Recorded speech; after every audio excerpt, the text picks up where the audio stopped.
పోయి 2 లక్షల రుణం తీసుకోండి, నేను డిసెంబర్ 9 నాడు 10:30 గంటలకే మాఫీ చేసి పడేస్తా అని చెప్పిండు. అయిందా? 2 లక్షల రుణమాఫీ అయిందా? కాకపోంగా ఏమైతున్నది?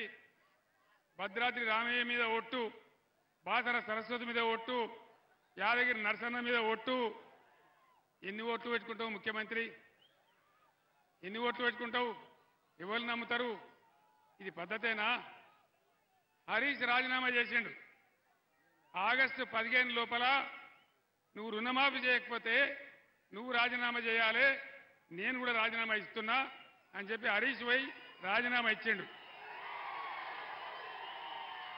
కానీ ముఖ్యమంత్రి ఓలే తోక ముడిచిండు. అంటే దాని అర్థం ఏంది? నేను ఒక్కటే మాట మీకు మనవి చేస్తా ఉన్నా, అబద్ధాలు మాట్లాడి అడ్డగోలు హామీలు ఇచ్చి ప్రజలను బురిడి కొట్టించి గద్దెకొచ్చిన ఈ ప్రభుత్వం ఏ ఒక్క హామీ నెరవేర్చలే. 2500 రూపాయలు ప్రతి మహిళకి ఇస్తాం, వచ్చిందా? ఎవరికన్నా వచ్చిందా? వచ్చే ఆశ కూడా ఉన్నదా? ఇన్ని అబద్ధాలా? ఇన్ని రకాలుగా మోసం జరుగుతూ ఉంది. దాని మీద శాసనసభలో కానీ బయట కానీ బీఆర్ఎస్ ప్రశ్నిస్తే ఏం మాట్లాడుతున్నారు? నేను జానారెడ్డిని కాదు, నేను ఫలానా కాదు, కేసీఆర్ నీ గుడ్డు వీకి గోళీలు ఆడుకుంటా,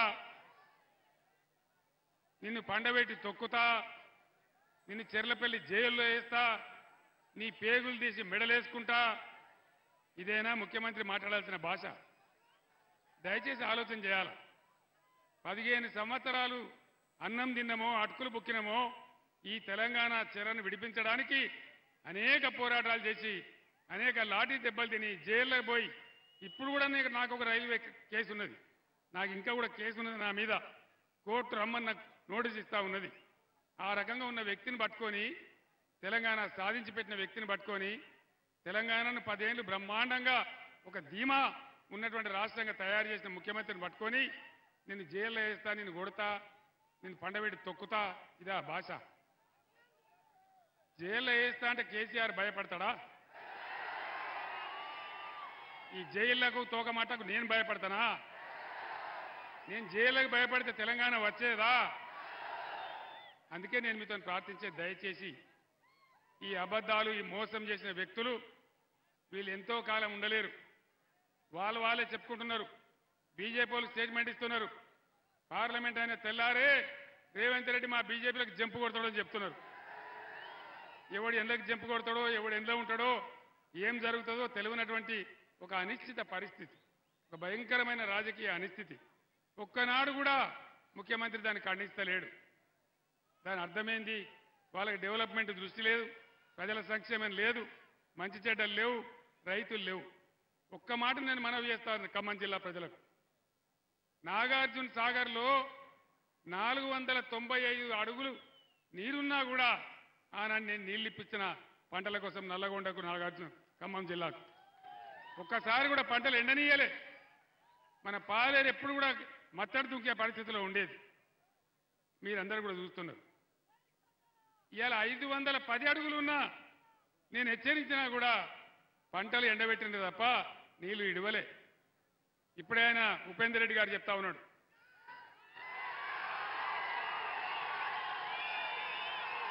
నేలకొండ సార్,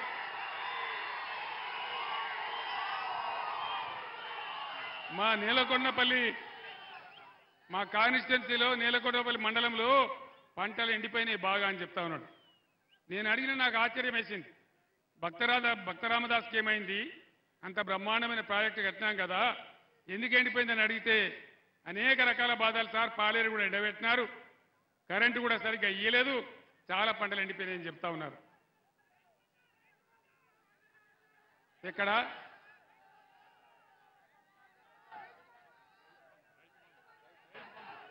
రైతు బంధు రాలే? రైతు బంధు అందరికీ రాలేదా? మరి యుద్ధం చేద్దామా? పోరాడదామా? మీ అందరు నేను ఒకటే కోరుతున్నా, ఈ కాంగ్రెస్ పార్టీ అడ్డగోలు హామీలు ఇచ్చి, నాకు గుర్తు లేకపోతే మీరు గుర్తు చేస్తా ఉన్నారు, రైతు బంధు రావాలి. ఎందుకు? ఎందుకు మాకు బుర్రలేక పెట్టిన మా రైతు బంధు ప్రపంచవ్యాప్తంగా ప్రభుత్వ సబ్సిడీ లేకుండా ప్రభుత్వ సపోర్ట్ లేకుండా ఎంటైర్ వరల్డ్లో ఏ దేశంలో కూడా వ్యవసాయం జరిగే పరిస్థితి లేదు. అశోక్ గులాటి అని ఒక ఆగ్రో ఎకానమిస్ట్తో అనేక మాసాల పాటు చర్చించి మేము నిర్ణయం తీసుకొని మన రైతులను నిలబెట్టాలి అని ఒక 4-5 కార్యక్రమాలు చేసినాం. రైతు బంధు ఇచ్చినాం, కరెంట్ ఇచ్చినాం, నీటి తీరువా లేకుండా ఇచ్చినాం, వాళ్ళకి అన్ని మాఫీ చేసినాం, నీటి తీరువా పాత బకాయిలు కూడా రద్దు చేసినాం, ధాన్యం కొనుగోలు చేసినాం. ఈ రకంగా రైతులను ఆదుకున్నాం. వీళ్ళు వచ్చి ఇప్పుడు ఏం మాట్లాడతారు? మేము 5 ఎకరాలు ఉంటేనే ఇస్తాం, 5 ఎకరాలకు మించి ఇయ్యం అంటే 6 ఎకరాలనోడు కోటీశ్వరుడా, 7 ఎకరాలనోడు కోటీశ్వరుడా? నువ్వు 20-25 ఎకరాల తర్వాత ఇయ్య అంటే కొంత అర్థం ఉంటుంది, కానీ 10 ఎకరాలకు కూడా ఎగబెడతామంటే ఇది ఎక్కడ న్యాయం అని చెప్పి నేను మనవి చేస్తా ఉన్నా. వీళ్ళ మెడలు వంచి మళ్ళా పాత పద్ధతిలోనే మంచిగా జరిగేటట్టు చెయ్యాలి.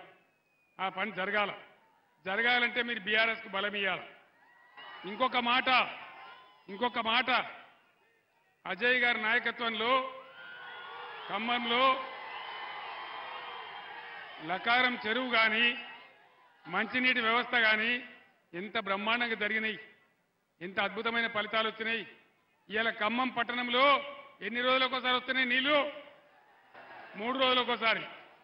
ఈ గతి ఎందుకు వచ్చింది మనకు? మళ్ళా వాటర్ ట్యాంకర్లు కొనుక్కునే దుర్గతి ఇంత తొందరలోనే ఎందుకు వచ్చింది? ఈ బాధలు ఎందుకు వచ్చినాయి? నీళ్లు లేకనా, చేత కాకనా, చేవ లేకనా, కాంగ్రెస్ ప్రభుత్వ అసమర్థతనా? దయచేసి ఆలోచించాలని చెప్పి నేను కోరుతా ఉన్నా. మనం పిచ్చే ఆవేశంలో కాకుండా వాస్తవాలు కూర్చొని ఆలోచిస్తే 3-4 నెలల్లోనే ఇవి మాయమవుతాయా? 9 ఏళ్లు కేసీఆర్ హయాంలో కరెంటు నడిచిందే, మరి ఇవాళ ఎందుకు మాయమైంది? ఇదే జిల్లాలో వ్యవసాయ మంత్రి, పక్క నల్గొండ జిల్లాలో నీటి శాఖ మంత్రి, ఇద్దరు మంత్రులు ఉండగా కూడా కాలువలో నీళ్ళు ఎందుకు రాలే? పాలేరు దగ్గర మేమే బద్దలు కొడతాం తూములని రైతులు ఎందుకు పోయి దండయాత్ర చేసిండ్రు? అటువంటి పరిస్థితులు ఎందుకు వచ్చినాయి? ఇవన్నీ కూడా మీరు దయచేసి ముఖ్యంగా యువకులు మీరు చర్చించాలని చెప్పి నేను కోరుతా ఉన్నా. ఈ దేశం మీది, ఈ రాష్ట్రం మీది, భవిష్యత్తు మీది. యువత ముఖ్యంగా ఒక ఒరవడిలో కొట్టుకొని పోకుండా మీరు ఆలోచన పరులు. ఖమ్మం చైతన్యవంతమైన జిల్లా, బ్రహ్మాండమైనటువంటి ఆలోచన ఉన్నటువంటి జిల్లా. కాబట్టి దయచేసి మీరందరూ ఆలోచన చేసి నామా నాగేశ్వరరావు గారిని గెలిపించాలి, బీఆర్ఎస్కు బలం ఇవ్వాలి. ఈ ప్రభుత్వం మెడలు వంచి మీ కోరికలను నెరవేర్చాలంటే బీఆర్ఎస్కు శక్తి కావాలా. ఆ శక్తి మీరే ఇవ్వాలా, మీ నుంచే రావాలా. మొన్నేదో జరిగింది అసెంబ్లీ ఎలక్షన్లో, జరిగింది అయిపోయింది. కానీ మళ్ళా విజృంభించుదాం, పోరాటం చేద్దాం, ముందుకు పోదాం, అన్ని కూడా కాపాడుకుందాం, అభివృద్ధి కార్యక్రమాలు చేద్దాం. గతంలో ఎవడు కూడా, ఏ ముఖ్యమంత్రి కూడా ఖమ్మానికి ఒక మెడికల్ కాలేజీ ఇయ్యలే.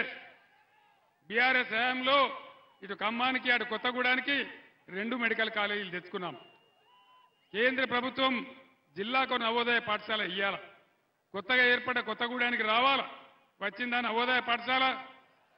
ఎందుకు రాలే? బీజేపీ ఎంపీలు ఏం చేసినారు? కేంద్ర మంత్రి ఏం చేసినాడు? ఏం లాభం లేదు. బీజేపీకి ఓట్లేస్తే గోదావరిలో వేసినట్టు, కాంగ్రెస్కు ఓట్లేస్తే ఏం జరిగిందో మీరు చూస్తూ ఉన్నారు. కాబట్టి దయచేసి మీ అందరినీ కూడా నేను ప్రార్థించేది, ఆవేశం కాకుండా ఆలోచించి బీఆర్ఎస్కు శక్తి ఇచ్చి ఈ రాష్ట్రాన్ని, ఖమ్మాన్ని అందరినీ కూడా ముందుకు తీసుకుపోయేటువంటి ఒక మంచి పద్ధతిలో నిర్మాణం చేసేటువంటి బీఆర్ఎస్కు బలం ఇవ్వాలని పెద్దలు నామా నాగేశ్వరరావు గారు చాలా నిజాయితీపరుడు. మీకు తెలుసు, మీ అందరికీ వివాదం పెట్టుకునేవాడు కాదు. తను ఉన్న శక్తి మేరకు ప్రజలకు పనిచేసేవాడు. పెద్ద స్థాయికి పోయే అవకాశం ఆయనకే ఉంది. కాబట్టి దయచేసి నామా నాగేశ్వరరావు గారికి ఓటేసి వారిని గెలిపించాలని కోరుతూ, ఇంత పెద్ద ఎత్తున వచ్చినటువంటి యువ మిత్రులకు, ప్రజలకు మీ అందరికీ ధన్యవాదాలు తెలియజేస్తూ, జై తెలంగాణ, జై